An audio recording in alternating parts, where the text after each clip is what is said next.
The Rockets side of things is Rahat Huq, the ESPN TrueHoop's blog at Red94.net. Rahat, thanks for coming on with us. Thanks for having me. And I guess just first question to you is kind of the same thing we've been asking a lot of people today. What was your first reaction on seeing the news that Russell Westbrook was going to be out for an undetermined period of time with a torn meniscus? Yeah, my jaw just absolutely dropped. I think you just have to feel awful for Westbrook and for Thunder fans in general, and for the NBA in general.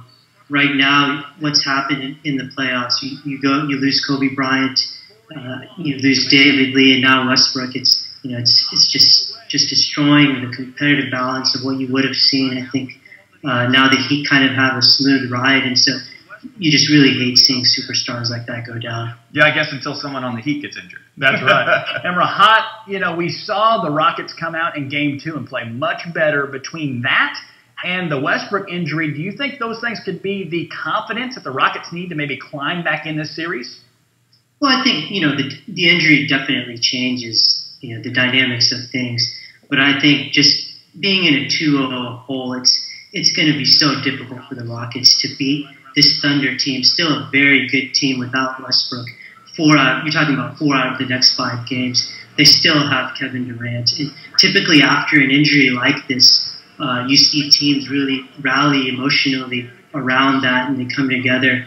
I just see the Rockets having a hard time, pulling off this series. And I think the real challenge for the Thunder is going to be in the next series when they face some better teams. Well, that being said, Game 3, what does Houston have to do in order to make sure that they come out and they're coming out to try to get the win. What do they have to come out to do in Game 3 to try to get that W? Well, the things that worked for the Rockets in Game 2, primarily they went to a 2-3 zone in the fourth quarter. I think what that really did was you saw a lot of indecisiveness on the part of the Thunder. They made some really bad decisions.